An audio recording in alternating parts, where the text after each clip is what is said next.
Day 8 में हमने fundamental analysis का एक ओवरव्यू लिया था और समझा था कि स्टॉक सिलेक्शन के लिए ये कितना जरूरी है। आज डे 9 में हम दो सबसे इंपॉर्टेंट फाइनेंशियल डॉक्यूमेंट्स को डीकोड करने वाले हैं, बैलेंस शीट और इनकम स्टेटमेंट। आज का ऑब्जेक्टिव बिल्कुल क्लियर है, इन दोनों के स्ट्रक्चर को समझना, कंपनी की फाइनेंशियल हेल्थ और प्रॉफिटेबिलिटी को चेक करना सीखना और एक प्रैक्टिकल एग्जाम्पल के साथ इस सब को अप्लाई करना। तो शुरू करते हैं बैलेंस शीट से। ये है क्या चीज? सिंपल शब्दों में बैलेंस शीट एक कंपनी का फाइनेंशियल स्नैपशॉट है, एक पर्टिकुलर डेट पर। सोचो जैसे आपने 31 मार्च की रात को ठीक 12 बजे कंपनी की एक फोटो क्लिक कर ली। उस फोटो में कंपनी के पास क्या क्या है और कंपनी को किसको कितना पैसा देना है, सब कुछ एक झलक में दिख जाएगा। इसका एक गोल्डन फॉर्मूला है जिसे हमेशा याद रखना है, assets equal to liabilities plus share holders equity. अब इन तीनों शब्दों से घबराना नहीं है, इनको एकदम आसानी से समझते हैं। सबसे पहले हैं एसेट्स। एसेट्स मतलब कंपनी की सारी चीजें जिनकी कोई वैल्यू है। इसमें दो तरह की चीजें आती हैं। एक होते हैं करंट एसेट्स, जैसे कैश, इन्वेंट्री यानी कंपनी का माल और वो पैसा जो कंपनी को अपने कस्टमर से लेना है। ये वो चीजें हैं जो एक साल के अंदर कैश में कन्वर्ट हो सकती हैं। फिर आते हैं नॉन करंट एसेट्स। ये कंपनी की लॉन्ग टर्म चीजें हैं, जैसे उसकी प्रॉपर्टी, बड़ी बड़ी मशीनरी या लॉन्ग टर्म इन्वेस्टमेंट्स। अब फॉर्मूले की दूसरी साइड पर आते हैं, लायबिलिटीज। लायबिलिटीज का मतलब है कंपनी की देनदारी, यानी वो सारा पैसा जो कंपनी को दूसरों को चुकाना है। ये भी दो तरह की होती हैं।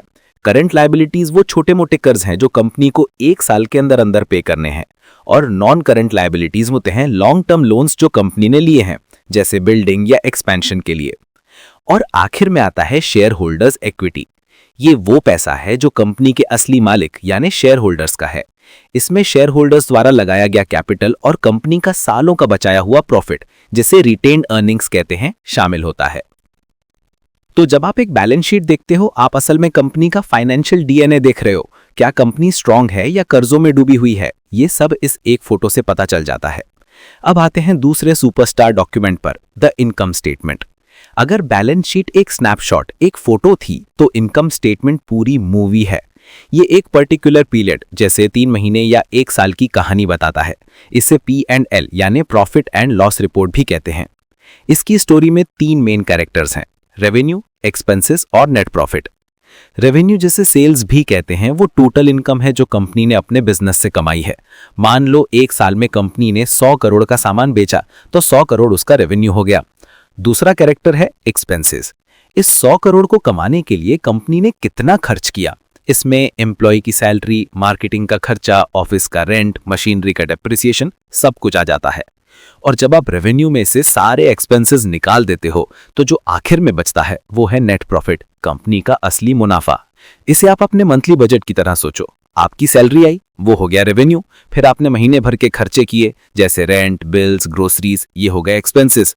और महीने के एंड में जो आपके पास बचा, वो है आपका नेट प्रॉफिट या सेविंग्स। एकदम सिंपल। ओके, सो डॉक्यूमेंट्स तो समझ लिए, बट इनको पढ़ना कैसे है? आखिर इन नंबर से क्या पता चलता है? यही तो असली गेम है। पहले बैलेंस शीट एनालिसिस देखते हैं। आपको एसेट्स और लायबिलिटीज का रेशियो देखना है। अगर एसेट्स लायबिलिटीज से काफी ज्यादा हैं, तो इसका मतलब है कि कंपनी फाइनेंशियली स्टेबल है। एक और चीज देखो, करंट एसेट्स।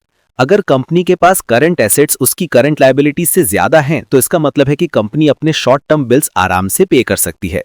इसको अच्छी लिक्विडिटी कहते हैं। लेकिन अगर आपको देखे कि कंपनी पर डेट यानी कर्जा बहुत ज्यादा है, तो ये एक रेड फ्लैग हो सकता है। ऐसी कंपनी थोड़ी रिस्की हो सकती है। अब आते हैं इनकम स्टेटमेंट पे। यहां आपको ट्रेंड्स देखने हैं। क्या कंपनी का रेवेन्यू साल दर साल बढ़ रहा है? अगर हां, तो कंपनी एक्सपांड कर रही है। अगर रेवेन्यू फ्लैट है या नीचे जा रहा है, तो कंपनी स्टैग्नेंट हो सकती है। फिर उसके एक्सपेंसेस का ट्रेंड देखो। क्या रेवेन्यू के साथ एक्सपेंसेस भी बेहिसाब बढ़ रहे हैं, या कंपनी अपने खर्चों को अकलमंदी से कंट्रोल कर पा रही है? और सबसे इंपॉर्टेंट चीज, नेट प्रॉफिट मार्जिन। कंपनी अपने टोटल सेल्स का कितना परसेंट एज अ प्रॉफिट घर ले जा रही है। मार्जिन जितना ज्यादा हो उतना अच्छा। चलो एक रियल वर्ल्ड एग्जांपल लेते हैं। For instance TCS. अगर आप टीसीएस के फाइनेंशियल ईयर 2024 के रिपोर्ट्स देखें, तो आपको क्या दिखेगा? उसकी बैलेंस शीट में आप नोटिस करेंगे कि कंपनी के पास डेट बहुत कम है और कैश रिजर्व्स काफी हाई हैं। ये एक बहुत सॉलिड फाइनेंशियल पोजीशन का साइन है। फिर आप उनका इनकम स्टेटमेंट देखेंगे और आपको कंसिस्टेंट रेवेन्यू ग्रोथ और स्टेबल प्रॉफिट दिखेगा। इस पूरी पिक्चर से एक इन्वेस्टर को कॉन्फिडेंस मिलता है। अब आपके लिए एक छोटी सी एक्सरसाइज, अपनी पसंद की कोई एक कंपनी चुनो, उसकी लेटेस्ट एनुअल रिपोर्ट ऑनलाइन निकालो और बस 4 चीजें नोट करो। Total assets, total liabilities, total revenue और नेट प्रॉफिट। बस इतना करके देखो, आपको उस कंपनी की एक बेसिक पिक्चर मिल जाएगी। तो जब भी आप कोई स्टॉक इवैल्यूएट कर रहे हो, इन 4 सिंपल स्टेप्स को फॉलो करो। स्टेप 1, बैलेंस शीट देखो, कंपनी की फाइनेंशियल हेल्थ चेक करो, डेट कितना है, लिक्विडिटी कैसी है। स्टेप 2, इनकम स्टेटमेंट देखो, कंपनी पैसा कमा भी रही है या नहीं, रेवेन्यू और प्रॉफिट का ट्रेंड क्या है।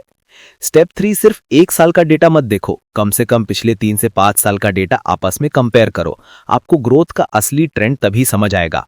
और स्टेप 4, इस पूरी एनालिसिस के बाद डिसाइड करो कि क्या ये कंपनी इन्वेस्ट करने लायक है भी या नहीं। एक और छोटी सी एक्टिविटी आपके लिए, एक नोटबुक बनाओ और उसमें किसी एक स्टॉक के इन दोनों स्टेटमेंट्स का एक छोटा सा समरी बनाओ, जैसे एसेट्स इतने हैं, डेट इतना है, पिछले 3 साल से रेवेन्यू 10% से बढ़ रहा है। ये हैबिट आपको बहुत आगे ले जाएगी। तो आज हमने क्या सीखा? बैलेंस शीट कंपनी का फाइनेंशियल हेल्थ स्नैपशॉट है। फॉर्मूला याद है ना? Assets equal to liabilities plus equity. और इनकम स्टेटमेंट कंपनी की प्रॉफिटेबिलिटी बताता है, revenue minus expenses equal to net profit. Smart investors हमेशा इन दोनों रिपोर्ट्स को एक साथ जोड़कर देखते हैं, तभी वो लॉन्ग टर्म इन्वेस्टमेंट का डिसीजन लेते हैं। नेक्स्ट लेसन में हम और डीप डाइव करेंगे। हम कुछ की फाइनेंशियल रेशियोज जैसे पीई रेशियो, ईपीएस, आरओए को समझेंगे और उन्हें कैलकुलेट करना सीखेंगे। तो उसके लिए तैयार रहना। और हाँ, अगर आपको इस लेसन से वैल्यू मिली तो इसे लाइक और शेयर जरूर करना। कमेंट्स में #FinMantra 30 days यूज करके बताओ कि आपने एक्सरसाइजेस कंप्लीट की या नहीं। अपनी नोटबुक में इन सब चीजों का ट्रैक रखो, क्योंकि ये छोटे छोटे स्टेप्स ही आपको एक डिसिप्लिन और कॉन्फिडेंट इन्वेस्टर बनाएंगे। मिलते हैं अगले लेसन में।